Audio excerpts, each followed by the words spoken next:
Îi mulțumesc și fac o reverență adâncă alteței sale, Principele Nicolae al României, că a acceptat invitația pentru 3 zile în orașul Iași. Vom avea și alte momente la fel de plăcute cum a fost acesta de astăzi. Vreau să vă spun un lucru care este real și pe care îl țin așa ca pe ceva sfânt în sufletul meu, când copilul meu, care este astăzi prezent și alături de mine, Antonio Poroșnicu, avea cam vârsta voastră, era atunci în clasa a 2-a, învăța la Euroiet și a venit într-o zi: mama, să-mi găsești ținuta cea mai frumoasă, să mă duci la tuns, să-mi pui Adidas și cei mai frumoși. Dar ce s-a întâmplat? Vine prințul la noi.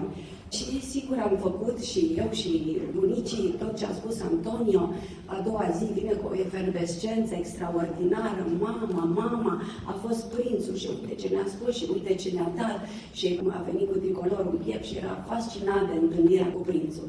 Vă rog să mă credeți, dragi copii, dorința unei mame este contractul dintre ea și Dumnezeu, că mi-am dorit foarte mult peste ani, atunci când am văzut pe Principe în mass media și tot urmăream activitățile alteței sale, mi-am făcut această promisiune și m-am gândit că atunci când va fi ocazia să vină Principele în ea și voi afla, să-i fac o invitație la Casa Joseph Zoller, sigur și legat de faptul că Casa Joseph Zoller, monument istoric cunoscut că eu în Iași, este legat de regalitate.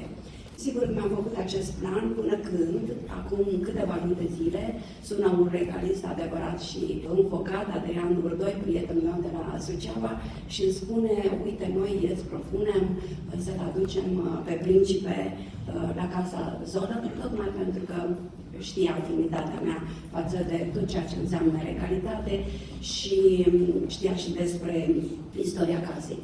Un vis, altețea voastră și Antonio Poroșnicu, copilul meu, un vis care s-a împlinit. Am emoții când spun acest lucru. Vă mulțumesc tuturor, sunteți minunați, voi copiii.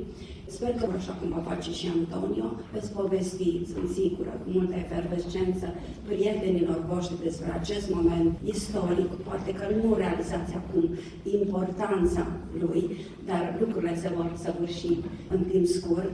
Veți povesti colegilor, prietenilor, părinților voștri, așa cum povestea și Antonio, și ulterior veți povesti copiilor și nepoților voștri cu mare drag acest eveniment.